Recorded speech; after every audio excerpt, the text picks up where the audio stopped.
a todos.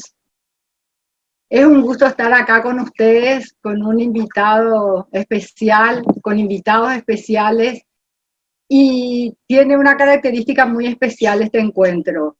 Es el último de este ciclo 2021 de Plaza Pública Dende. Queremos decirles muchas gracias por haber estado con nosotros hace 8 meses. Este es el encuentro número 31. Han pasado por este viaje, por este camino, 70 invitados, panelistas, personas que nos han acompañado. Estamos tan contentos porque nos han acompañado ministros, senadores, diputados, técnicos, profesionales, jóvenes paraguayos que están estudiando en Rotterdam, en Berlín. Realmente fue una experiencia maravillosa. Gracias por haber estado con nosotros, y esperemos que este sea un encuentro más de los lindos, de los buenos, que nos dejen cosas útiles como ciudadanía. Y les doy la bienvenida a todos y muchísimas gracias por acompañarnos. Adelante, Alberto. Gracias, Alba. Muy buenas noches. Un saludo muy especial a los invitados, al doctor Abreu, que nos acompaña desde Montevideo, a la doctora Julia Velilla Laconich y a Jan Esperanza, que vamos a conversar juntos los cuatro a partir de un instante más. Cuando planificamos este último encuentro de Plaza Pública, estuvimos discutiendo si era más conveniente tener a alguien, algún referente nacional, porque este fue un espacio para debatir los grandes temas nacionales, o si era más conveniente tener a alguien que sea un referente internacional, porque también salió claramente en estos 31 encuentros la importancia que tiene para el Paraguay su inserción inteligente al mundo. Un mundo complicado, un mundo en crisis en este año 2020, pero es el mundo que tenemos y es el que nos da también las oportunidades. Hay amenazas y hay oportunidades. Las oportunidades porque ahí están los mercados, ahí están las tecnologías, ahí están los capitales. Entonces también nos parecía importante la presencia de algún referente internacional. Felizmente pudimos encontrar una síntesis, yo diría casi perfecta, porque nuestro invitado de hoy es un referente internacional. El doctor Abreu fue canciller del Uruguay, fue ministro de Industria, Minas y Energía del Uruguay, fue senador por muchos periodos, fue candidato a presidente de la República del Uruguay y actualmente es secretario general de la LADI. Él está justamente en este momento en las oficinas de la LADI en Montevideo y desde ahí vamos a tener el placer de poder conversar con él. Pero él también, además de ser un referente internacional, nos puede hablar muchísimo de los grandes temas mundiales, regionales, los desafíos en este año tan complicado. Él tiene la característica de ser hijo de paraguayo. Entonces, conoce profundamente también nuestro país. Además, somos dos países muy similares. Ambos somos economía muy pequeña. Ambos estamos rodeados de estos dos grandes países que son Argentina y Brasil, dos países complicados. Entonces, muchos de los desafíos que tiene el Uruguay son también similares al del Paraguay. Entonces, realmente muchas gracias, doctor Abreu, por aceptar la invitación. Creo que con usted vamos a poder conversar desde lo internacional y también podemos hacer algún paralelismo con lo local. Para presentarnos a nuestro invitado de hoy, dada esa característica de que también es hijo de paraguayo, yo le había pedido, y nos acompaña hoy, tenemos el honor que nos acompañe la embajadora, la doctora Julia Velilla Laconich. La doctora Julia Velilla Laconich es socia fundadora de Dende, una gran historiadora, y ha sido embajadora en Bolivia, en el Perú, en la UNESCO en París y sobre todo también en Uruguay. Entonces, la doctora Julia Velilla conoce muy bien el Uruguay, conoce muy bien al doctor Abreu, y quiero pedirte, Julia, si vos podés presentarle a nuestro invitado de hoy. Te escuchamos, Julia. No está conectado tu micrófono, tenés que activar el micrófono, Julia. Hay un problema ahí. Ahora sí, ahora te escuchamos bien. Bueno, gracias Alberto, gracias a los colegas de Dende por invitarme a participar de este último conversatorio y tener el privilegio de presentar al doctor Sergio Abreu, un hombre de vastísima cultura. El doctor Abreu no solamente es un viejo y querido amigo personal, pero sobre todo un gran amigo del Paraguay. Como tú dijiste, su padre es un excombatiente de la Guerra del Chaco que emigró al Uruguay para estudiar odontología y allá quedó atrapado en el amor. Siempre que hubo algún ataque o alguna menoscabilidad al Paraguay, desde la prensa, desde las tribunas, desde el Congreso, el doctor Abreu estuvo defendiendo sin falta al Paraguay.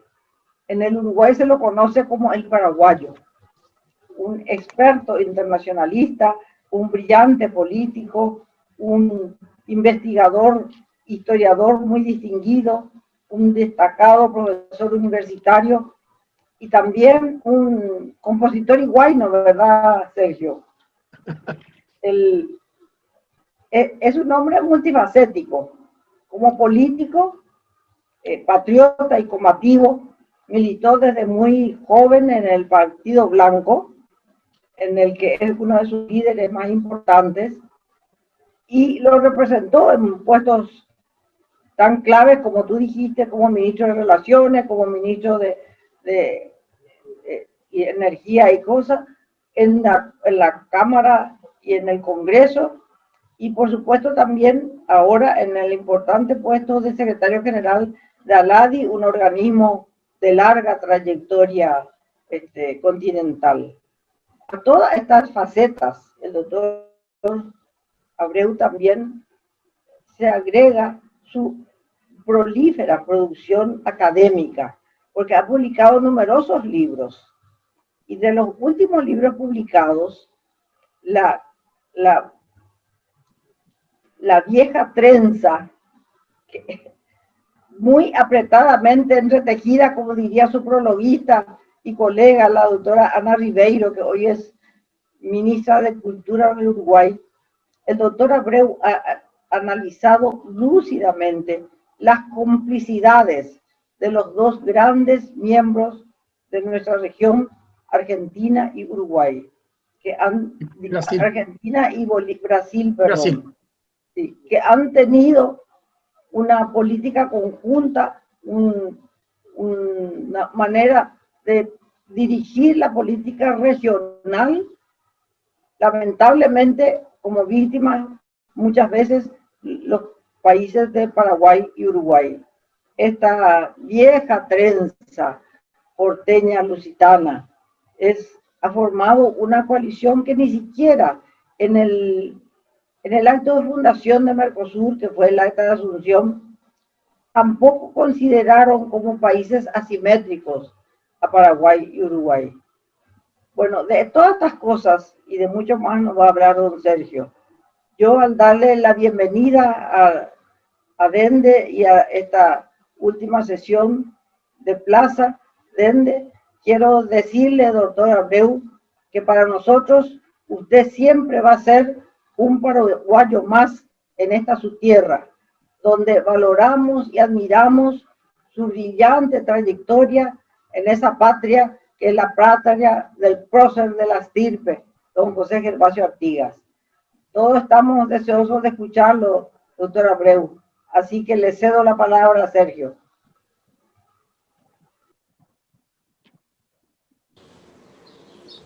¿Estamos? ¿Me están escuchando? Estamos escuchando muy bien, doctor. Bueno, en primer lugar, tengo que agradecer, emocionado, la verdad es que la bienvenida y la oportunidad que Dende me da para hablar con ustedes y las palabras de Julia, que obviamente están mezcladas con el afecto que a veces tiene la subjetividad que naturalmente es parte de los sentimientos. Pero yo siempre me he sentido y me siento, a pesar de ser uruguayo, nacido acá, mi padre siempre me enseñaba, yo soy la voz ferviente paraguaya, cantándole a mi pueblo soy feliz. le canto donde quiera que yo vaya canciones con nostalgia guaraní. Y esto lo hago no como un arresto afectivo, sino simplemente porque lo siento así. Porque siento además lo que es el compromiso que tenemos con nuestra gente, con nuestros pueblos, con nuestra historia, y sobre todo con el futuro que se nos plantea y el presente que se nos plantea, con una realidad que voy a tratar de describir de la forma más sintética y más clara posible. Como ustedes comprenderán también, el hecho de estar hoy ocupando el cargo de secretario general de la LADI me inhibe, por razones del tratado internacional, de hacer consideraciones políticas puntuales sobre los países y sobre todo emitir determinadas posiciones que, más allá de tenerlas, las tengo obviamente que administrar dentro de esta situación. Pero a mí se me planteaba cómo estamos analizando el escenario geopolítico que tenemos hoy. Cómo es que el mundo ha entrado en una vorágine que tiene 2 o 3 aspectos que son importantes de analizar, que analiza cada país, cada región, y hoy en esta lógica de la globalización que se enfrenta de alguna forma a la lógica del egocentrismo o del nacionalismo en ciertos aspectos, como se ha planteado en los últimos tiempos. La preocupación que uno tiene es las brechas que vivimos.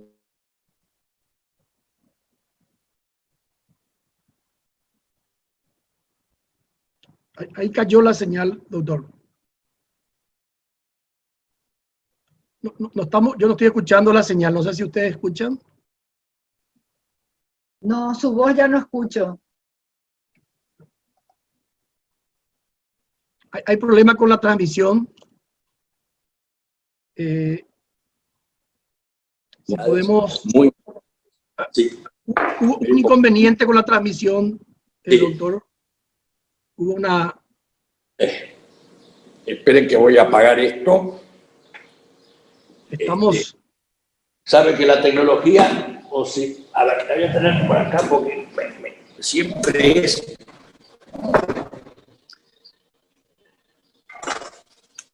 sucede lo inoportuno. ¿Ahora me están escuchando? Ahora sí, ahora sí. ¿Me están escuchando ahora? Le escuchamos hasta cuando inició con el tema de la solidaridad, del tema mundial, hasta ahí lo escuchamos. Bueno, acá tenemos las brechas que se nos están planteando, que son claramente una brecha productiva, una brecha digital de la mano de la tecnología y de la innovación, que se incorpora a las cadenas de valor en todo el comercio internacional, y una brecha social, que esa brecha social está teniendo dimensiones realmente dramáticas, y en particular en nuestro continente. Entonces, nosotros no podemos analizar este tema simplemente desde una posición autónoma o desde un país, sino que lo tenemos que ver cómo que el mundo va incidiendo irreversiblemente en todas nuestras realidades. ¿Por qué digo esto? Porque la geopolítica mundial ha cambiado de forma sustancial.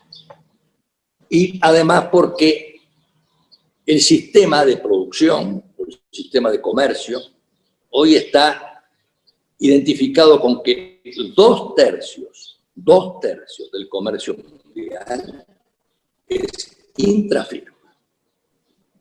El 60% de los bienes que se exportan son semiterminados. Es decir, que acá existe una lógica de las cadenas, de las grandes cadenas de valor, que están más allá de las políticas de los estados. Y esto es una realidad que está muy vinculado también con los servicios. La economía de los bienes no necesariamente está hoy en el centro del comercio, sino fundamentalmente los servicios, la tecnología y todo lo que está incorporándose a esta competitividad y productividad que nos desafía todos los días. Entonces, yo diría porque además estos temas de alguna manera pueden ser una fotografía. Pero cuando uno ve que hay una enorme crisis, y a mí la palabra crisis siempre se me ha planteado como oportunidad, una crisis que está más allá de la pandemia, que la vamos a analizar, una crisis que es del multilateralismo, de las reglas de juego. Es decir, todas las reglas de juego que tenemos en la Organización Mundial de Comercio, o en los acuerdos de carácter comercial, o en todo aquello que supone tantas disciplinas como la propiedad intelectual, los servicios, el desarrollo sostenible, la ecología, hasta los tratados más puntuales, todos ellos están hoy en crisis porque ha existido y existe, esperemos que cambie, una tendencia en particular de las dos grandes potencias que han ingresado hoy en el servicio, en el área del comercio administrado, que son los Estados Unidos y China. Ambos países son miembros de la Organización Mundial de Comercio, pero esa Organización Mundial de Comercio está vacía en cuanto al cumplimiento de las reglas, e incluso entre el Tribunal de Apelaciones, que ha sido desmantelado por decisión de la última administración Trump, que ha quitado, entre otras cosas, su apoyo a muchos tratados internacionales y a muchos problemas que son de primera categoría, en el que incluso se ha retirado de su participación. Entonces, ese comercio administrado se pone geopolíticamente en competencia, por decirlo así, con lo que antes era lo normal de nuestras realidades, que era la doctrina Monroe, por decirlo así, América para los americanos, contra Europa y su visión de carácter comercial, inversiones y carácter geopolítico. El Atlántico dejó de ser una realidad y ahora el Pacífico, el nuevo balcón, donde el comercio internacional, las decisiones se van tomando en función de una estrategia de carácter global que incide enormemente. Esto lo digo porque nosotros no podemos ignorar una realidad, los países pequeños. Somos tomadores de precios en general y somos tomadores de decisiones internacionales. Pero nuestras políticas nacionales también son responsables de enfrentar estas situaciones, sobre todo desde el punto de vista social. El continente, nuestro continente, es el más desigual del planeta. Y aquí hay responsabilidades para todas las líneas ideológicas que ustedes y que queramos todos definir. Esta desigualdad es también la fragilidad que tenemos en nuestro continente de tener solidaridades firmes en lo que significa la integración económica, la integración comercial y nuestro relacionamiento de carácter político y estratégico en materia institucional. ¿Le puedo interrumpir, doctor, un momentito? La doctora Julia me pide la palabra y no sé si podés habilitar tu micrófono. Te quiere hacer una pregunta referente al tema internacional antes de ir llegando a América Latina. Con mucho gusto. Te escuchamos, Julia. Está diciendo, Sergio, de que este problema de la pandemia ha probado la necesidad de una conducción global, porque los problemas que tenemos que enfrentar son globales, ¿verdad? Entonces, paradójicamente, los organismos internacionales, como Naciones Unidas, como la OMC, como la tan cuestionada OMS inclusive, están más debilitados. Y los líderes mundiales, que antes batían una bipolaridad, también se están diluyendo. Hay casi podríamos decir una multipolaridad o apolaridad. Entonces yo te pregunto si crees que las fuerzas económicas y sobre todo los pueblos sociales van a lograr los cambios que son necesarios pese a la política. Es muy buena tu pregunta porque es una respuesta que no la podemos dar de carácter puntual, pero sí el escenario está planteado en forma distinta. Si uno mira hoy la crisis del multilateralismo, como tú dices muy bien, que en realidad las reglas importan muy poco. Y como decía un día el doctor Herrera con mucha fuerza, Luis Alberto de Herrera, decía, hay allá los rubios del norte y los amarillos del este con sus problemas, festín de leones. Y este festín de león se está planteando en particular ahora con la participación del comercio chino, que hoy China es la primera exportadora de bienes del mundo, la primera, y la tercera exportadora de servicios del mundo. Y ese avance determinó, entre otras cosas, la estrategia de los Estados Unidos para tratar del presidente Trump de ir a competir en forma bilateral y enfrentarse fuera de las reglas e incurrir en el comercio administrado, es decir, el acero, el aluminio, la soja, todo eso se administraba, entre otras cosas, con el tipo de cambio, pero fuera de las reglas, que es lo que a nosotros más nos preocupa. De los países débiles, el gran instrumento es el derecho, son las normas. Es el principal escudo de los países más débiles, que es lo que está en crisis por el incumplimiento que se viene planteando. Entonces aquí tenemos que nosotros no repetir dentro de nuestra propia región estos problemas y cumplir con nuestras obligaciones en los procesos de integración, en nuestros acuerdos bilaterales, en el caso del propio Mercosur, sincerarlo de forma definitiva, para no estar simplemente haciendo declamaciones de carácter romántico en una integración que tiene enormes problemas, por decirlo así. Entonces, en este tema que tú planteas, Julia, aquí tenemos que replantear la estrategia, porque cuando se ingresa en el nuevo esquema donde Europa, y uno mira, ¿y por qué la Unión Europea no tiene una posición definida en cerrar el acuerdo con el Mercosur?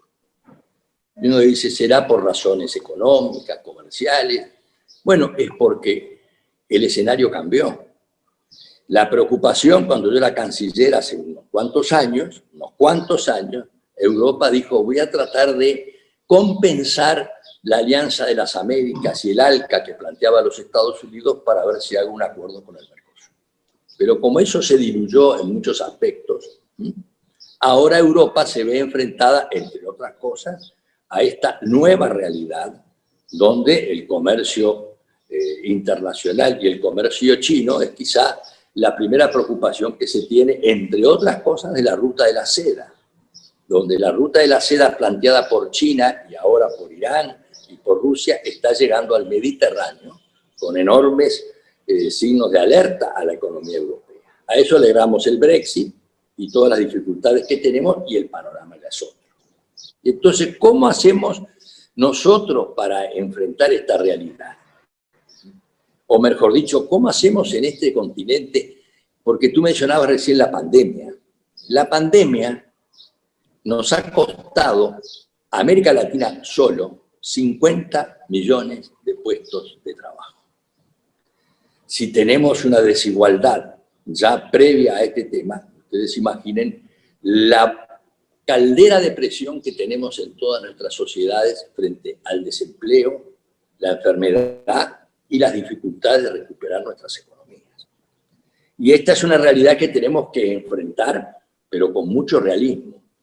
Y yo debo confesarles, porque ayer un grupo de amigos ex cancilleres me invitaron para también una conversación sobre todos estos temas, diciendo somos de centro izquierda. Digo, miren, yo a esta altura no sé ni qué es la derecha, ni qué es la izquierda, ni qué es el centro.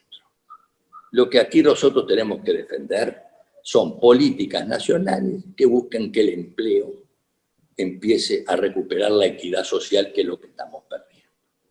Y el empleo es la modernidad en la educación, en políticas nacionales, para adecuar también nuestra oferta laboral a la demanda laboral. Porque el desempleo que existe es porque a veces las exigencias a las personas no calificadas, más allá de su voluntad y su decisión, de no ajustar la demanda laboral con la oferta laboral. Y esto es un tema de una enorme deuda que tenemos nosotros en América, sobre todo en materia de educación. Y esto cada uno asume su responsabilidad, porque hay países con mayor adelanto, otros con menor adelanto, pero el tema educativo es quizás el gran desafío que tenemos para enfrentar el problema de la desigualdad y del empleo. Pero ahora tenemos esos 50 millones de puestos de trabajo que hemos perdido. Y eso significa que tenemos que ver ese panorama internacional. Yo les doy un ejemplo. Nosotros en el Uruguay, nuestro principal cliente comercial es China. El principal socio comercial del Brasil es China. El segundo comercial o primero de Argentina es China. Y con China no tenemos ningún tipo de preferencia arancelaria. Exportamos simplemente nuestros bienes en función de la demanda de un mercado muy fuerte. Y nuestra exportación hoy es de carne bovina. Es decir, parecería como que nos estamos volviendo a exportadores de bienes primarios, obviamente con muchos servicios, porque las exigencias que en materia de normas, ya sea de inocuidad, sanitarias y todo, cada día van a ser más fuertes. Pero está cambiando todo el panorama de nuestra inserción internacional. Lo que sí es claro es que ya no existe más la posibilidad del proteccionismo. País que se protege sin reconvertirse en este nuevo mundo es pobreza asegurada, porque la competencia va a existir en forma directa. Cuando negociamos el Mercosur, el Brasil nos pidió proteger 3 sectores: las telecomunicaciones, la informática y los bienes de capital. Y colocó una cantidad de aranceles altísimos. A los 3, 4 años, a los 5 años, llegó a comprender que el mundo pasaba por encima de lo que era la informática brasileña, las telecomunicaciones brasileñas y obviamente el tema de los bienes de capital. Es decir, recién está dándose cuenta en determinados aspectos que la apertura también es un elemento de la modernidad y también del empleo por la pérdida que tenemos sobre todo de las pequeñas y medianas empresas. Las pymes hoy representan casi el 90 o 95% de la estructura productiva de América Latina. Y son exportadoras de un porcentaje muy bajo, son las grandes cadenas de valor las que exportan.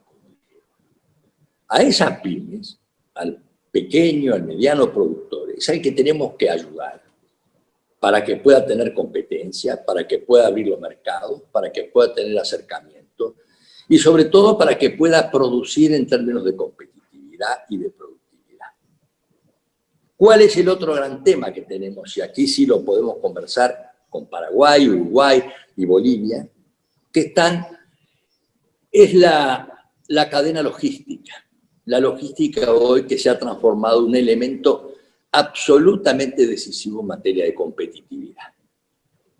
Los costos que tenemos en los transportes multimodales, sobre todo en transporte de carretera, si no los analizamos en toda la proyección de la cadena, el caso de la hidrovía es el mejor ejemplo, los costos que vamos a tener de los productos que salen de los puertos finales hacia el exterior van a tener precios distintos y van a perder competitividad frente a lo que se produce y frente a los servicios que se desarrollan con una enorme velocidad en materia de inteligencia y de mercado.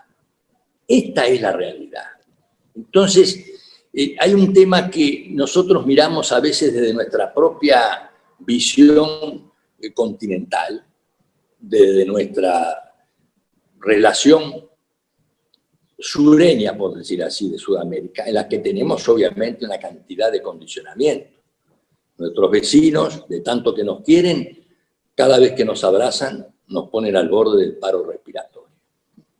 Y lo que tenemos que administrar es precisamente la competitividad, pero también desarrollar políticas que sean modernas, que la tecnología no espera por nosotros.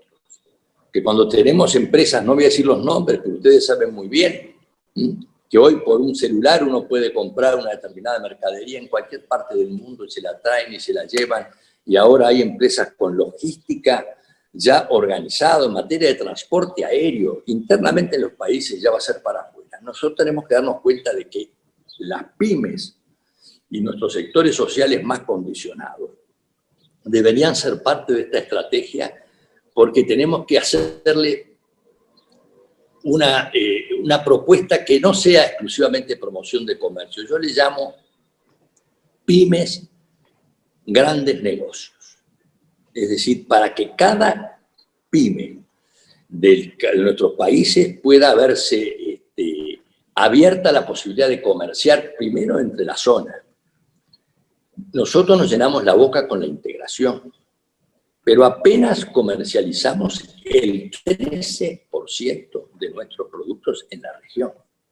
Entonces, si tenemos ese 13% y el margen que tenemos con accesos arancelarios, preferencias, algo que está fallando y que es nuestra capacidad de desarrollar la cultura de la integración más allá de las declamaciones lacrimógenas que generalmente se hacen hablando de América Latina.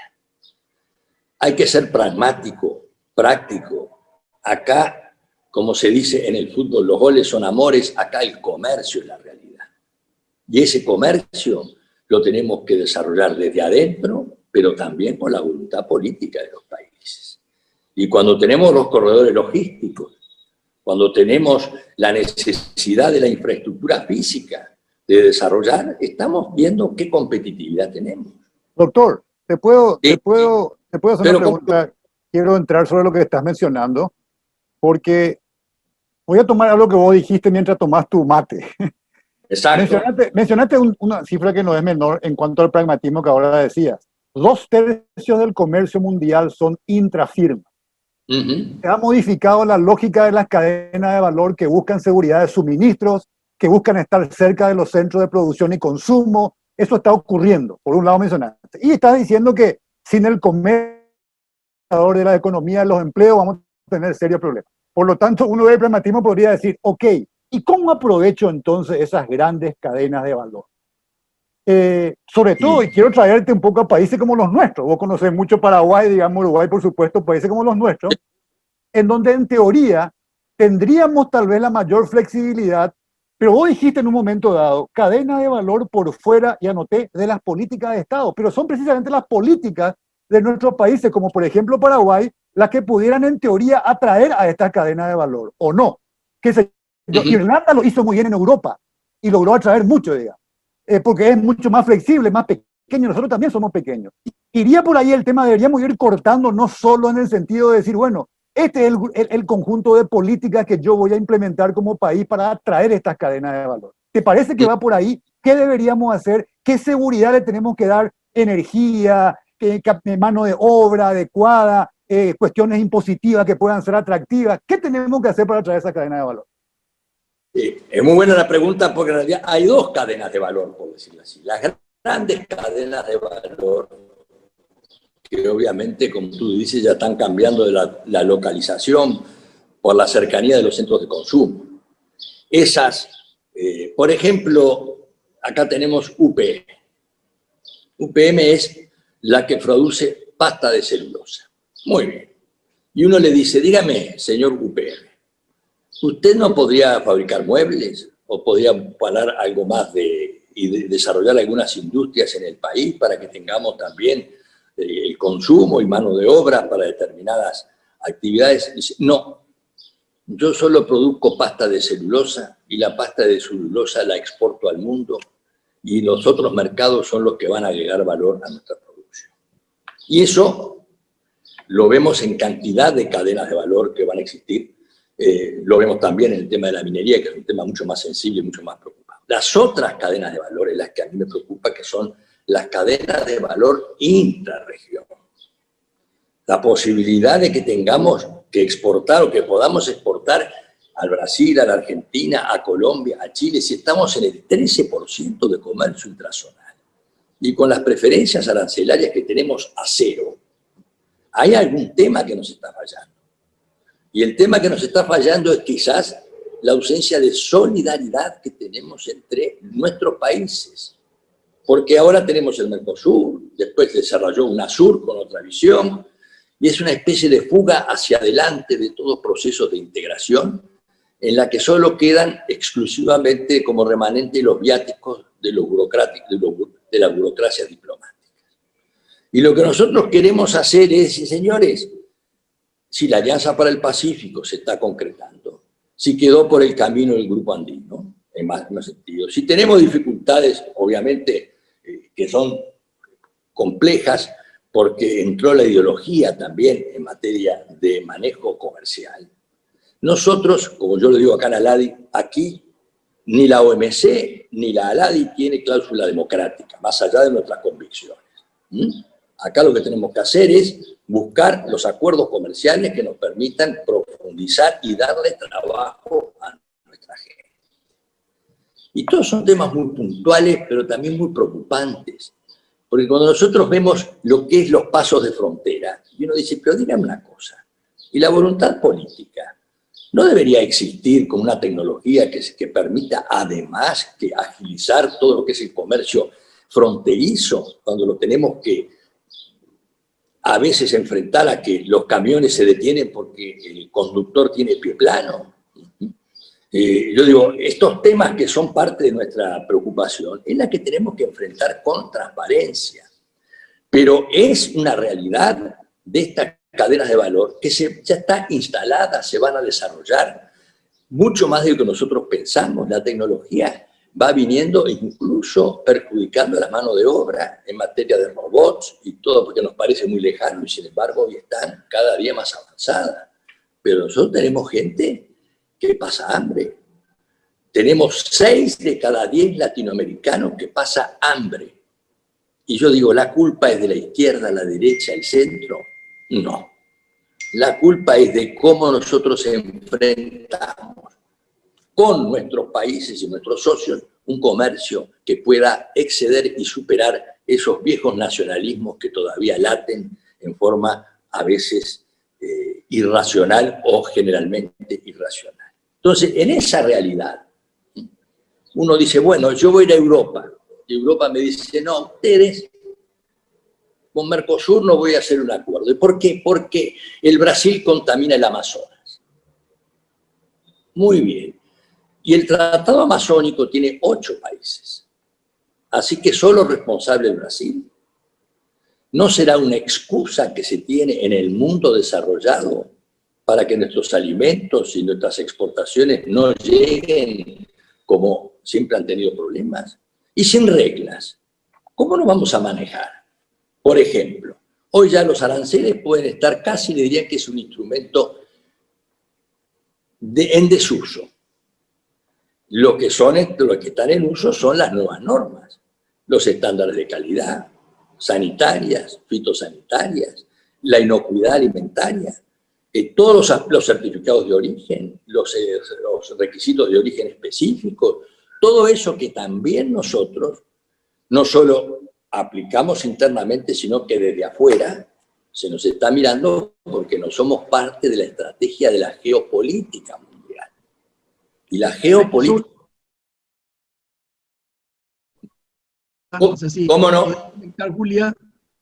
Quería preguntarte, Sergio, si los actores económicos y la sociedad civil crees que es la que puede impulsar los cambios de los gobiernos debilitados que tenemos ahora. Bueno, esto es un tema, es una muy buena pregunta porque nosotros necesitamos instituciones y reglas.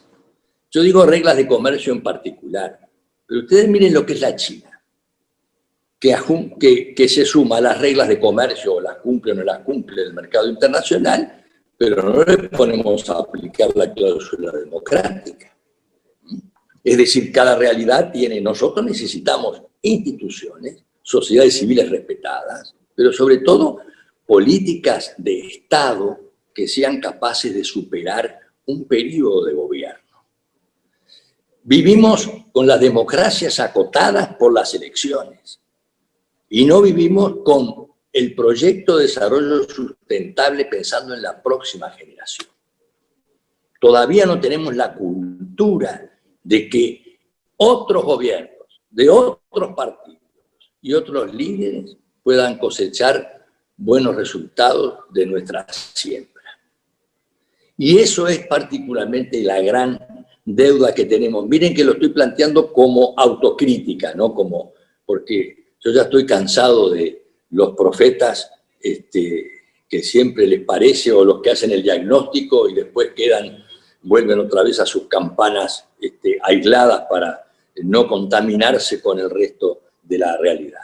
Pero sí es mi preocupación cuando veo la LADI ahora, cuando veo los países que están viendo, cuando veo que todos están mirando la ventana del Pacífico, que es natural, cuando RCP que se acaba de firmar entre todos los países, cuando Estados Unidos se retira de ese tratado, cuando Europa no cierra el tratado con nosotros, con el Mercosur en particular, pero ha cerrado acuerdos europeos, Europa como lo ha hecho Estados Unidos, con México, con Ecuador, Colombia, Chile. Digo, bueno, nosotros nos falta, cada uno tiene que ser consciente de dónde. La geografía, decía Napoleón, es la madre de la historia. Y más allá de la globalización, nuestra geografía es nuestra gente, nuestro trabajo, nuestras políticas. Nosotros tenemos que tener democracias sólidas, pero las democracias sólidas no son solo para votar, son también para que las instituciones sean respetadas, para que no nos caigamos con la sombra de la corrupción que nos está comiendo la reserva moral en toda América Latina. En general lo estoy diciendo y no estoy haciendo ningún tipo de apreciación personal. Pero cuando uno ve que yo hace poco en un país estuve de jefe de la OEA en las elecciones, y no lo voy a nombrar, ahora hace 3 años, el que no está preso está muerto, de los candidatos a la presidencia. Uno dice, ¿qué es lo que está pasando con las instituciones? Entonces, ahí en el tema, las instituciones no solo son las elecciones, es la política esa que no es la demagogia, es esa que duele, la que necesita que ajustes en materia de comercio, la que necesita competitividad, productividad. Cuando uno ve ahora muchos que van a hablar al Fondo Monetario Internacional, el Fondo Monetario Internacional no exige a nadie, se le va a golpear la puerta y le dicen, quisiera 30.000, 40.000, 50.000, 20.000 millones de dólares. Muy bien, pero usted tiene que hacer esto. Y de enseguida sale el Fondo Monetario Internacional. Lo estoy diciendo objetivamente, más allá de todas las apreciaciones que uno pueda tener. Los países Te puedo volver ahí a interrumpir, porque me quería quedar en esto que estaba mencionando también de la geografía. Y a ver, voy a basarme en otro número que vos diste. Solo 13% del comercio se genera acá intrarregional, digamos. Eso es muy bajo. Y hay una oportunidad enorme de crecimiento. Y también mencionaste, quiero unir los puntos, mencionaste que tenemos un problema serio de infraestructura, de logística, de rutas, no solamente físicas, sino digitales. Y mencionaba el ejemplo, digamos, de One Belt, One Road, esto de China, la ruta de la seda, que es un tema de Lisboa hasta Shanghai, algo gigantesco realmente, y parece que hay liderazgo de China para construir toda esa ruta. ¿Cómo se va a dar en Latinoamérica entonces? Si eso es importante y eso va a traer cadenas de valor, van a traer cadenas de valor, que tengamos una mayor integración física, que tengamos mejores condiciones logísticas. ¿Quién toma liderazgo? ¿Toma Brasil el liderazgo? ¿Cómo se va a financiar todo esto? Pareciera ser que es una oportunidad enorme de negocios poder desarrollar todo eso internamente. ¿Por qué no ocurre, doctor? ¿Dónde es lo que tenemos que apurar para que eso ocurra? Haya oportunidad de negocio, se active todo esto, se crea empleo, vengan las cadenas de valor, aprovechemos estos números tan bajos para crecer. ¿Qué hay que hacer al respecto? Mira, es muy buena la pregunta, porque la cadena logística hoy es total.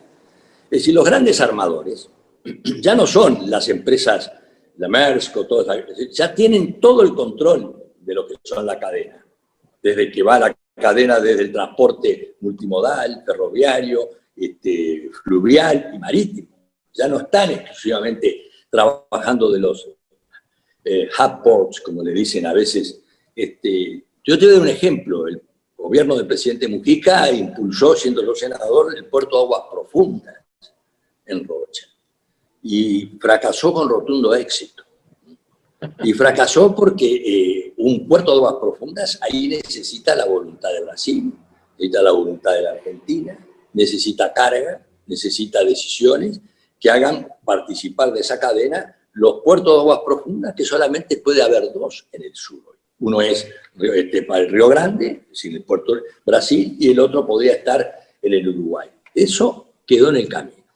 Pero entonces esas cadenas logísticas, por ejemplo, en el caso de la hidrovía Paraná-Paraguay, nosotros tenemos que hacerlo que los costos sean los menos posibles, que tengamos la posibilidad de administrar las cosas nada menos que en el tema logístico del transporte fluvial, que es el más barato de la cadena.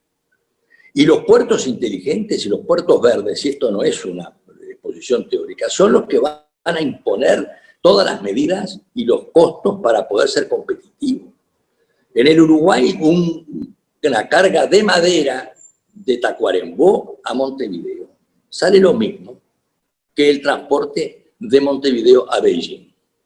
Entonces uno dice, señores, lo que tenemos que hacer es reconocer, las inversiones van a venir exclusivamente en aquellos lugares, las grandes, ojo, las grandes donde van a tener rentabilidad, donde van a tener quizás mano de obra. Y ahí tenemos que ver de qué manera también la mano de obra no se transforma simplemente en una mano de obra barata donde no defendamos la dignidad del sector laboral. ¿Y por qué no está ocurriendo, doctor? ¿Por qué no está ocurriendo? ¿Es una falta de pragmatismo, como alguien pregunta? ¿Es una falta de pragmatismo y nos quedamos como en las grandes ideas integracionistas, multilaterales, ese tipo de cosas? ¿Es un problema de pragmatismo? ¿Por qué no ocurre, doctor? Porque no tenemos políticas de Estado, no tenemos políticas de proyección, porque tenemos de repente gobiernos de un lado y del otro que se unen por simpatías en 22 años, 5 años, 10 años, y vienen del otro lado, y todo el mundo se pasa la cuenta. Pero hay otra realidad, por ejemplo. Si yo tuviera que decir geográficamente, México y Brasil están condenados a no entenderse. ¿Y por qué? Porque el 90 y pico % del comercio mexicano es con los Estados Unidos. Muy bien. ¿Qué comercia con el resto de América Latina? 2 o 3%. Brasil y Argentina están condenados a entenderse. Pero el problema es que cuando se entienden, no nos atienden. Y hay un tema de geopolítica, de estrategia, y a veces confundimos las afinidades ideológicas de un lado y del otro, cuando en realidad lo que generalmente existe es un nacionalismo disimulado, o por lo menos explícito, que no tiene el concepto de la solidaridad que nosotros queremos tener. Lo digo esto porque lo veo en la propia Aladi, y es un poco la preocupación que yo tengo. Aquí estamos, lo digo, no estaremos en el continente equivocado, pero no estamos en el continente equivocado porque estamos en la reserva alimentaria del mundo. Tenemos el segunda reserva de agua dulce del mundo, con todo el acuífero guaraní. Y si tenemos esa reserva alimentaria, somos capaces de tener 6 latinoamericanos de cada 10 que tengan hambre. Yo digo, y miren que estoy tratando de enfrentar las cosas con optimismo, porque yo a Julia algo le comenté y no soy un apocalíptico, pero el pragmatismo pasa porque los nacionalismos se administren también con una función de la solidaridad. Si no, nosotros no vamos a poder trabajar. Si yo tengo, a ver, una idea que tengo yo para la micro y pequeña empresa. ¿Por qué nosotros no tenemos este sistema de que podemos ingresar o acceder por una aplicación? Como ahora se compra un producto en el mundo y vienen 4 o 5 días. Bueno, ¿y por qué no lo hacemos en América, entre América? Entre nosotros con preferencias que tenemos. ¿Por qué no los aplicamos? ¿Y será por qué? ¿Por qué miramos las zonas francas y los depósitos francos como un elemento que nos está perjudicando a determinadas actividades? ¿Por qué Manaos equivale al Producto Bruto del Uruguay? Y tiene una excepción en el Mercosur como zona franca, como Tierra de Fuego. Digo, está muy bien, pero no deberíamos plantearlo en ese sentido. Estoy hablando desde la política comercial porque no quiero que me interpreten mal, porque en 15 días estoy fuera de la LADI, aunque tampoco me va a quitar el sueño. Pero digo esto porque es eso lo que tenemos que ver. Es eso lo que tenemos. Nosotros nos perdimos, lo digo, pero así en ideologías de un lado y del otro. Y aquí no es alineamientos ni con el señor Trump, ni con el señor Biden, ni con el señor el que fuere. Tenemos el convenio de pagos de Al-Ahly, que es un instrumento fundamental, que es que los países compensan sus balanzas de pago y pagan en el cuatrimestre el saldo, que tiene años. Bueno, se retiró Brasil porque tuvo otro país que lo dejó pendiente con 500 millones de dólares. Yo estoy tratando de que vuelva el Brasil. Y quiero también explicar que, bueno, no voy a nombrar ese país, pero obviamente es un país con enormes dificultades. Pero cada vez que tenemos un problema de este tipo, miramos a ver qué ideología tiene fulano, y no entendemos a veces absolutamente nada de lo que tiene que ser nuestra estrategia. Que nuestra estrategia tiene que ser la inteligencia molesta, pero no patear el clavo porque el tétano lo agarramos nosotros. Una pregunta, sí, doctor. ¿Cómo podemos volver a los orígenes de Mercosur, al espíritu que hubo en la década del 90? ¿Es posible con esta situación actual, con este conflicto entre los dos grandes, el conflicto ideológico sobre todo en este momento? ¿Es posible volver al Mercosur comercial y dejar de lado el tema ideológico? ¿Cómo usted ve? El tema ideológico es un problema de países. Y hay que entender bien en el Mercosur quiénes son los actores. Aquí se ignora mucho lo que es el Brasil, las columnas vertebrales del Brasil, lo que es la Argentina, con los problemas que ustedes saben que tiene. Pero el Mercosur tiene que volver a ser una zona de libre comercio. Terminemos con eso de la unión aduanera. La unión aduanera, que tiene un arancel externo por encima de lo que tenemos, que es del promedio del 6 o del 7, lo tenemos, por ejemplo, y no podemos realizar negociaciones comerciales con otros países porque hay una resolución que nos limita, salvo dentro de América de Al-Ahly, porque lo podemos hacer por el Tratado de Asunción. Pero, ¿cómo es este tema? Vamos a sincerarnos.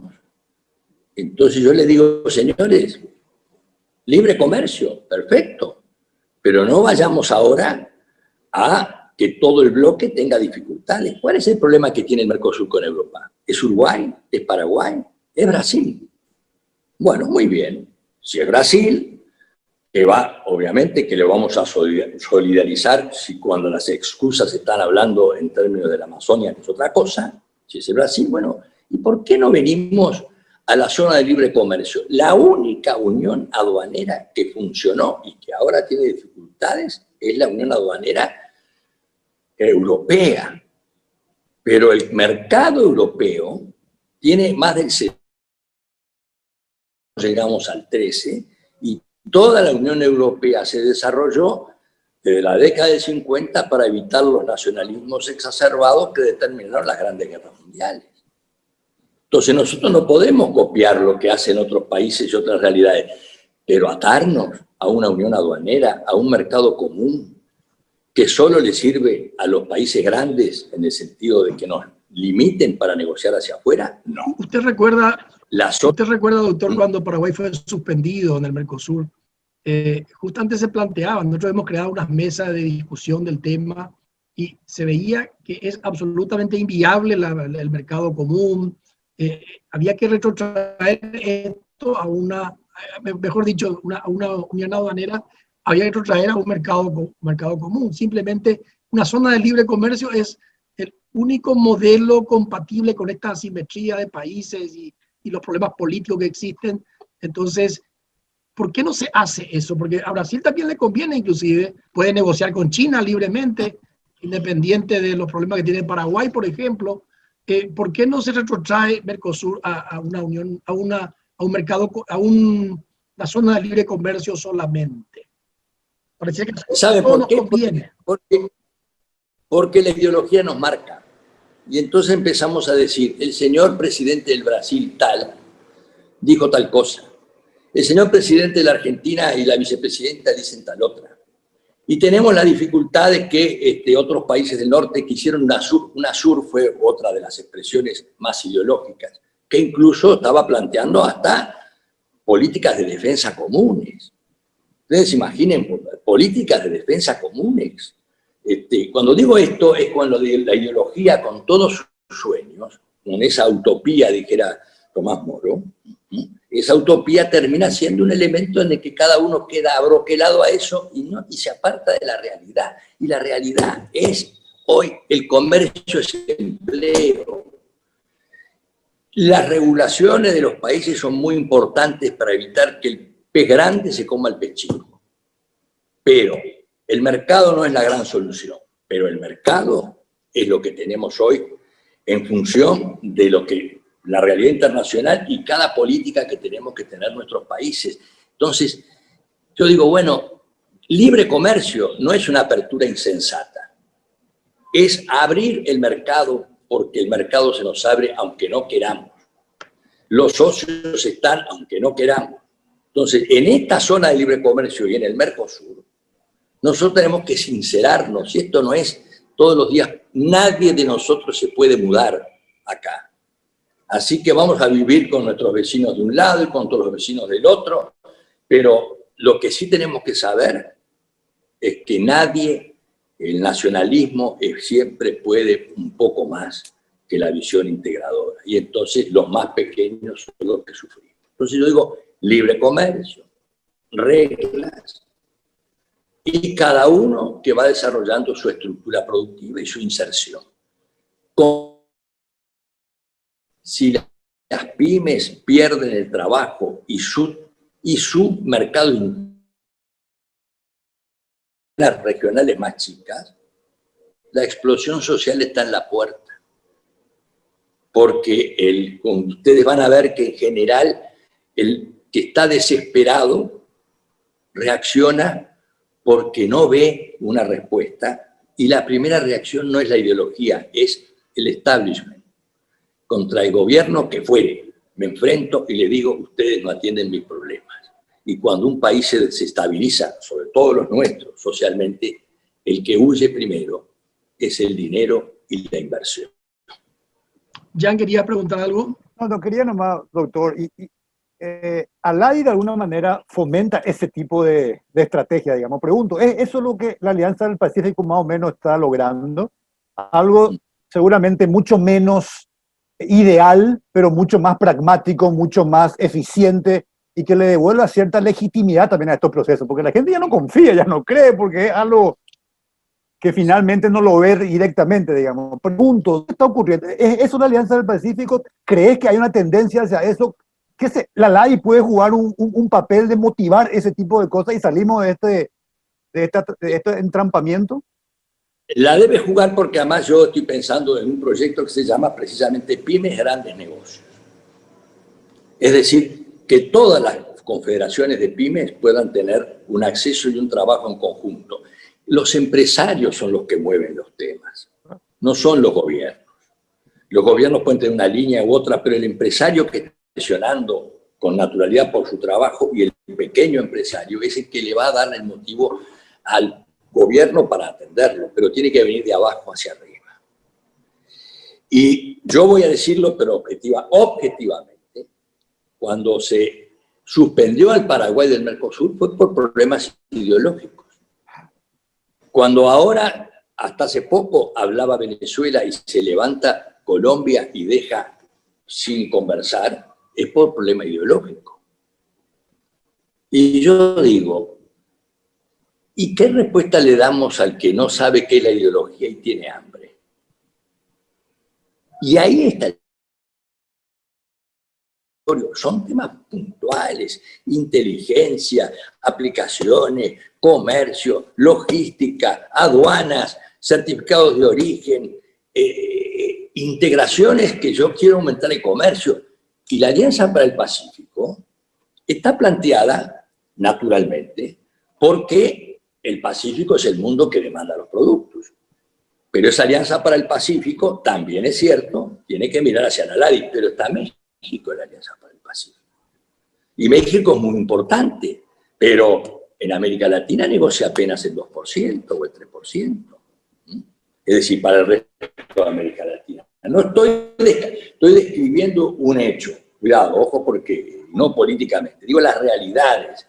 Entonces, cuando me hablen de América Latina, digo, sí, muy bien. ¿No será que tenía razón Bolívar cuando últimamente, cuando se iba, dijo, me voy porque son ingobernables? Textual, ¿eh? Entonces, cuando digo esto, no hago la autocrítica. Es el tema puntual. Es el tema... La geografía marca la historia. El Pacífico está para uno. Uno ve Singapur, cuando veo lo que es la India, esa economía, estamos hablando de un mercado chino de 1.300 millones, que viene creciendo al 10%, ahora es la única economía que con esta recesión que causó a todos los países desarrollados creció del 1%. Julia, entonces con esto, disculpa. Y aquí es donde nosotros... ¿Sí? Julia escribió un libro sobre el camino al oeste, justamente sobre la importancia del Pacífico. Creo que le querías preguntar algo al doctor Abreu. No. En principio, ¿por qué cree Sergio que nunca pudimos tener un proyecto de una política de consulta previa de los países pequeños para enfrentar a los grandes de la zona? ¿Por qué fracasó, por ejemplo, Urbabol en su momento? Cuando yo presenté un libro, como citaba Alberto, en el 87, ya proponiendo y haciendo énfasis por Urbabol. Usted sabe que su embajador tan querido, Carlos Abdala, murió cuando justamente estaba haciendo las tratativas para Urbabol. ¿Por qué cree que no podemos concertar políticas previas los países pequeños para negociar con los países más grandes? Mira, Julia, es tan importante, porque Urbabol no depende exclusivamente de la voluntad de Uruguay, Paraguay y Bolivia. Tenemos ríos ribereños. Y la Argentina va a decir, mis puertos son los que debe salir el producto.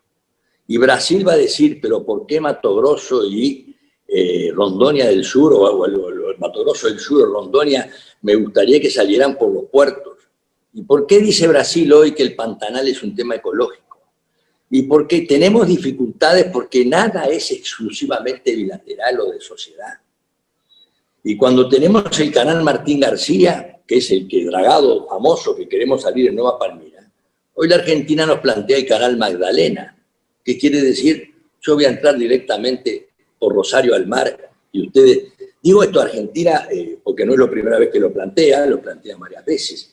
Nuestro problema es que nosotros no tenemos la fuerza para patear el clavo, el tétano es nuestro, pero tenemos sí la necesidad de tener la inteligencia molesta, la propuesta, el trabajo, pero la voluntad de los grandes es un tema difícil. Pero hoy la globalización ya nos superó.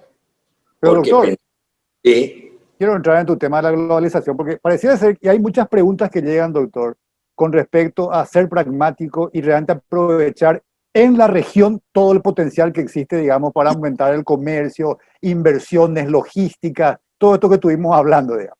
Pero también se habla, y acá lo planteó Julia recién, es la mirada al Pacífico, que este comercio con el mundo, digamos. Y pareciera ser, y te pregunto acá, porque ahí también surgió la pregunta, pareciera ser que las nuevas reglas ya no son solamente desgravación, ya no es solamente el tema de menos aranceles. Hoy se empiezan a introducir cuestiones que tienen que ver con propiedad intelectual, con trato a las inversiones, con el tema ambiental, que no es menor. Y para mucha gente eso es, no, esos son problemas, no nos fijemos en eso. Pero es imposible no fijarse en eso si el mundo empieza a establecer, incluso China empieza a establecer reglas como esta. ¿Qué hacemos con ese tipo de cosas que de repente complican aún más el tema de meterse? Porque hay que cambiar incluso legislación nacional para adecuarse a esas reglas. ¿Qué hacemos con esas reglas, doctor? ¿O es inevitable eso? No, la realidad es que tenemos que ser ahí sí muy pragmáticos. Porque si yo estaba diciendo las cifras que tenemos hoy con China, que tienen el 31% de nuestras exportaciones y pagamos aranceles y todo lo demás, pero igual demanda, quiere decir que el tema arancelario ya no es el aspecto más importante. En realidad son las normas, como decís tú. Y las normas las que tenemos que ajustar son los servicios, la propiedad intelectual, bueno, la cláusula nacional de la inversión. ¿Cuál es el gran problema? Hay una discusión ideológica ahí.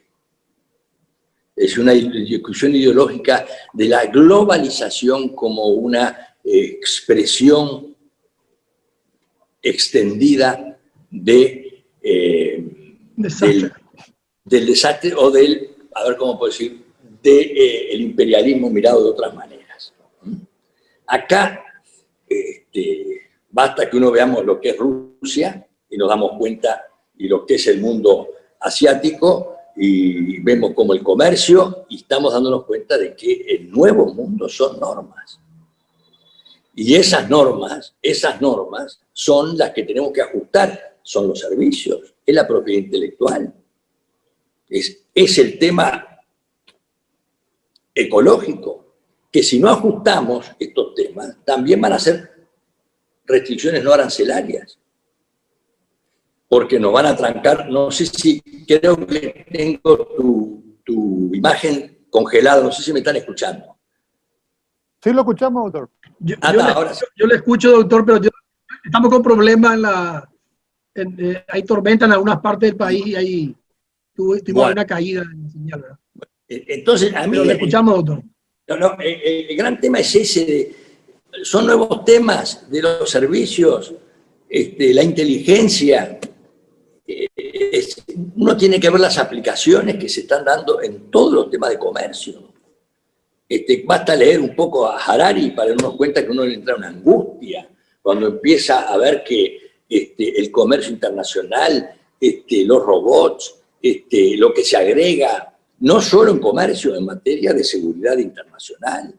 Nosotros no nos olvidemos que tuvimos dificultades porque se acusaba a un presidente con otro presidente antes de la Guerra Fría para ingresar en los emails de otra candidata.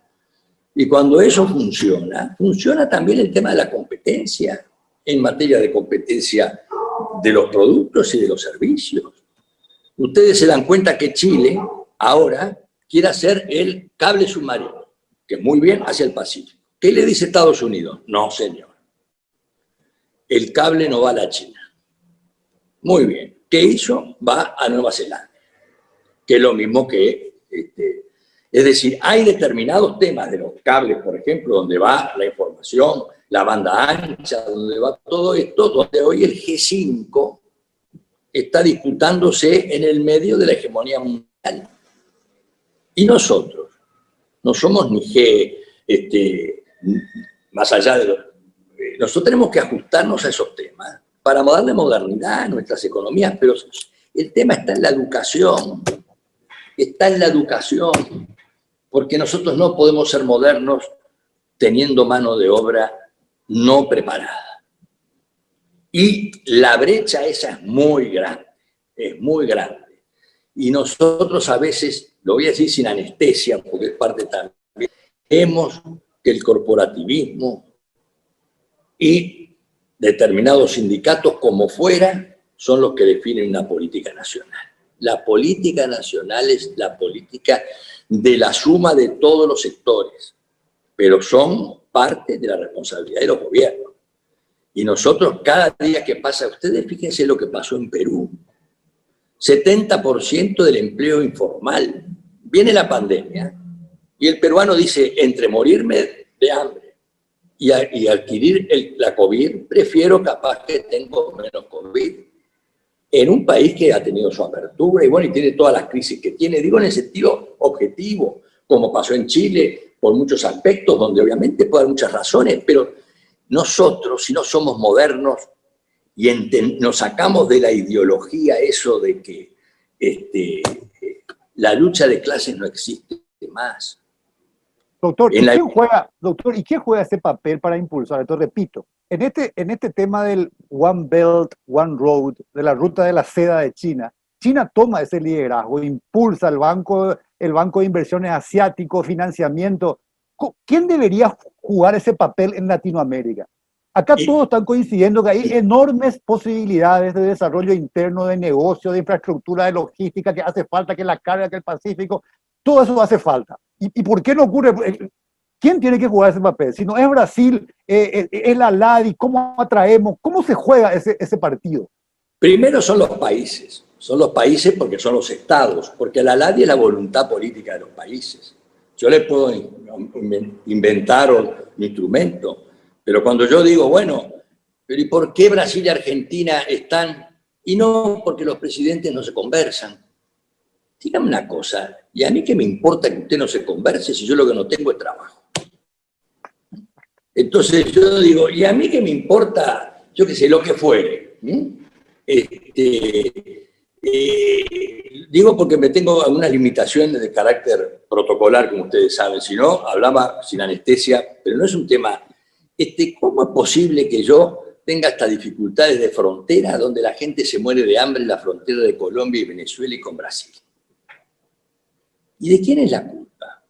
¿No serán de los gobiernos que creen que son los dueños de la verdad? ¿Unos de otros? ¿O no serán aquellos, como sucede ahora con los Estados Unidos en términos generales, que quiere imponer un nuevo modelo en el BID, obviamente el nearshoring y todo demás? Me parece muy bien si lo quiere hacer, pero siempre sobre la base de que antes está la voluntad de un país. Y los países hoy nos sobran, y esto me incluyo para que no crean que tengo una vanidad, nos sobran candidatos y presidentes y nos faltan hombres y mujeres de Estado. De Estado quiere decir, señores, asumo los costos, pero sabe una cosa, dejo algo para que mi próximo gobierno lo siga. Y ahí tenemos, si no, lo que pasa en Paraguay, que lo suspenden. Lo que pasó después ahora entre Bolivia, entre Venezuela y Colombia y todo lo demás. Y yo digo, muy bien, todos podrán decir, humanos, son todos humanos. Pero parece que tenemos a veces una hemiplegia moral donde algunos son más importantes que otros.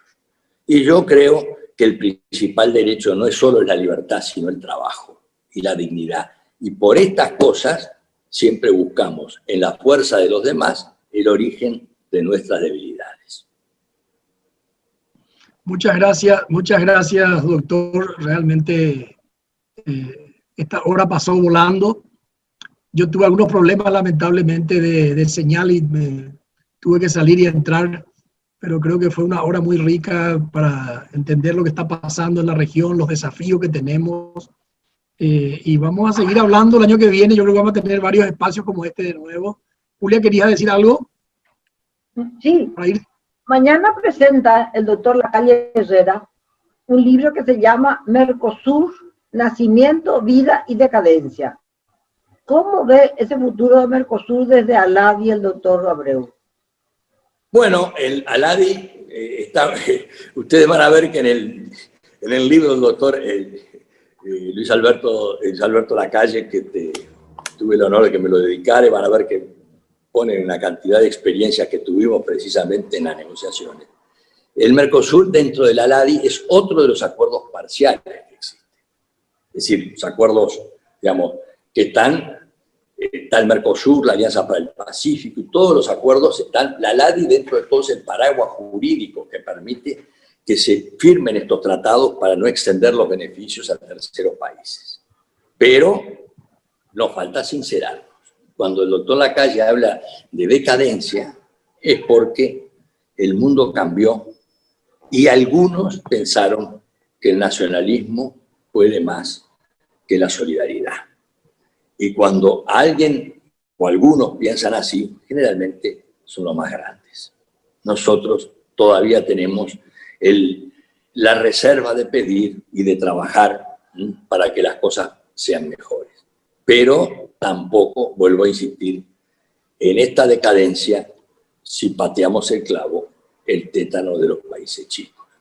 Y yo creo que precisamente lo que tenemos que hacer es sincerar y trabajar. Ahora, le ponemos la ideología, Julia, lo que fuere, la simpatía con fulano, mengano, perengano, perengana, ahí siempre vamos a tener caminando con un zapato calzado y un pie descalzo, y los más chicos son los que nos llegamos los 2 pies. Entonces ahí es donde tenemos que sincerar el Mercosur. Esa decadencia no es que se desaparezca porque es imposible, porque la geografía manda. Lo que sí la decadencia es porque los mecanismos son antiguos, porque la voluntad política no rige con la solidaridad que debe existir y porque además hoy el proteccionismo y la visión nacionalista ya no corre más en las cadenas de valor, en la inteligencia, en la educación, y algunos todavía creen que arrastrando el carro del nacionalismo pueden ganar una elección más. Muchas gracias, doctor Abreu. Muchas gracias, Julia. Realmente ha sido un placer. Entonces, esperemos encontrarnos de vuelta el año que viene, doctor Abreu. Y si Dios quiere, si todavía estoy acá, porque en cualquier momento, por decir estas cosas... Y le esperamos en Paraguay, usted es paraguayo también, y le esperamos aquí en Paraguay. Ojalá lo hagamos ya de forma presencial. Pero por favor, además acá siempre, el trabajo tiene que ser siempre en varieté. Quiere decir que tiene que ser firme y fuerte, por eso yo me siento identificado con Julia, que tiene ese compromiso con la historia, que sabe que la historia no es el refugio de la nostalgia, sino que es la condena de vivirla para el futuro. Y a Julia, que la entiende y que la entendemos, nuestro compromiso es cómo le decimos al que tiene hambre, y no importa lo que piense, que va a tener una respuesta por parte de políticas nacionales y regionales, por supuesto. Les mando un abrazo emocionado y estamos en contacto. Estamos en contacto. Muchas gracias, doctor Abreu. Muchas gracias, Julia. Gracias. Y entonces pasamos a los últimos 10 minutos que vamos a hacer el cierre de Plaza Pública y le liberamos, doctor. Muchas gracias de nuevo por su presencia. Muy bien. Muchas gracias. Gusto. Un abrazo. Gracias por todo, doctor. Muy amable. Te escuchamos, Alba. Vamos a ir cerrando los últimos minutos de Plaza Pública del año 2020. Sí, llegamos al último evento, como dijimos desde el principio, pero es solamente este año. O sea, nos vamos a ver en Plaza Pública 2021 y fue realmente, les quiero pedir ahora, por 2 minutos y 30 segundos, porque así pues es en la televisión. Pobre si yo me excedo 32 segundos. Solamente 2 minutos y 30 segundos quiero que juntos recorramos esos 8 meses que tuvimos la oportunidad de compartir con todos ustedes todos los temas de interés nacional que creímos que eran útiles para que la ciudadanía esté mejor informada y pueda tener una posición con más fundamento.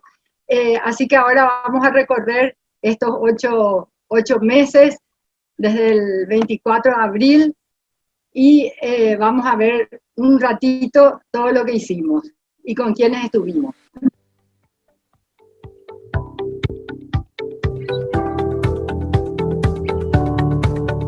Les cuento que fue realmente un desafío. Ustedes saben lo que son 31 miércoles. Yo terminaba un evento y ya nos poníamos a pensar en qué sería el siguiente, a quién le íbamos a invitar, qué cosas necesita el país, qué cosas necesita la ciudadanía. O sea, realmente fue algo desafiante. Hablamos de temas políticos, económicos, las políticas públicas, la educación, la salud. Acá estamos viendo el tema de Itaipú. O sea, todos los temas que nosotros pensamos que son trascendentes para la ciudadanía, tanto nacionales, internacionales, que puedan afectarnos. Y realmente hay mucha gente detrás de esto. Tenemos que agradecer a todas las personas a quienes invitamos. 70 panelistas hubo en estos 8 meses. Estos son chicos que viven fuera ya pasamos, va muy rápido. Hablamos con chicos que están en Berlín, que están en Rotterdam, que están en Londres, que nos llenan de orgullo también porque siguen ocupándose de su país, interesándose en lo que nos pasa. Así que muchísimas gracias a todos. Un agradecimiento especial a NPI por habernos abierto sus puertas para compartir de manera más abierta con la ciudadanía y libre, digamos, todos estos temas. Y muchísimas gracias porque fue realmente útil y esperemos que podamos volver a encontrarnos en el 2021 para seguir conversando sobre temas de interés a nuestro país. Muchísimas gracias a todos por haber estado con nosotros. Gracias a todos los que hicieron posible que este evento sea realidad y para que sigamos aguantando este desafío para el año que viene. Gracias, gracias. Yo quería pedirle a todo lo que, al equipo que trabajó para que esto sea una realidad, si se pueden conectar a Raúl Ayala. Raúl fue un poco el ideólogo de esta plaza pública. Entonces, te pido, Raúl, si te podés conectar. Patricia Dos Santos, que también fue una de las ideólogas que nos... Ay, ay, ay. Me parece que otra vez Patricia, la comunicación. Claro. Yo no estoy en la... bueno, también Vicky Ramírez es alguien que nos ayudó muchísimo para que estas imágenes que ustedes ven, que por un lado es por Zoom, pero por otro lado sale por televisión, sean con la calidad que requiere la televisión. Entonces, yo le pido también a Vicky que se conecte, le pido a Raquel Ramírez y le pido a Mauricio. Mauricio es el que manejó todas las cámaras.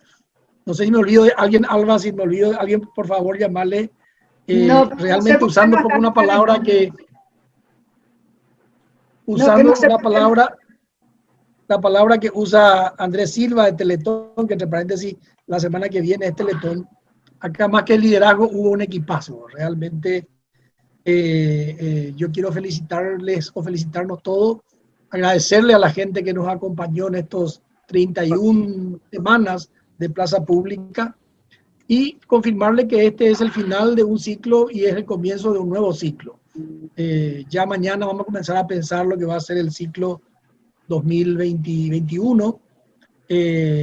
Necesitamos conversar mucho en el Paraguay. Dice Rafael Echeverría que la calidad de las relaciones depende muchísimo de la calidad de las conversaciones. Y eso es válido para las parejas, válido para las familias, es válido para las empresas y válido para el país. ¿De qué se conversa? ¿Cómo se conversa? ¿Con qué frecuencia se conversa? ¿Con qué tono se conversa? Es fundamental. Y aquí yo quiero recordar de que la política es imprescindible para que estos cambios puedan ocurrir. Pero hay dos tiempos diferentes en la política. Uno es el tiempo de ganar elecciones y estamos llenos en el Paraguay, desde que comenzó la democracia, de hablar y discutir los temas electorales.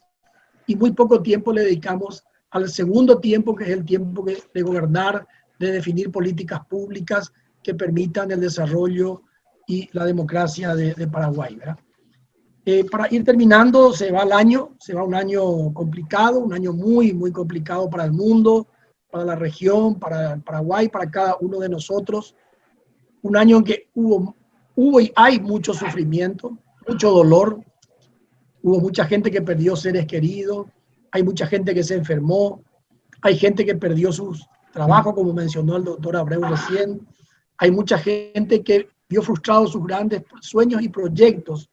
Entonces, este ha sido un año muy duro, pero también hemos visto cómo la resiliencia, como se habló mucho de este año, mucha gente se ha podido sobreponer y ha seguido trabajando por sus sueños personales y por un país mejor, Entonces, yo querría levantar de forma imaginaria las copas. Estamos llegando a fin de año. Desearles a todos que pasen una linda fiesta, con mucho cuidado, cuidándonos mucho. Pasemos una linda fiesta y tengamos un año nuevo y sobre todo esperemos que tengamos un año 2021 mejor. Entonces, felicidades Raúl, felicidades Patricia, felicidades Alba, felicidades Vicky, Raquel, Mauricio y felicidades para todos. Feliz año nuevo y nos vemos en el 2021. Salud. Adiós. Adiós, adiós. Gracias por todo.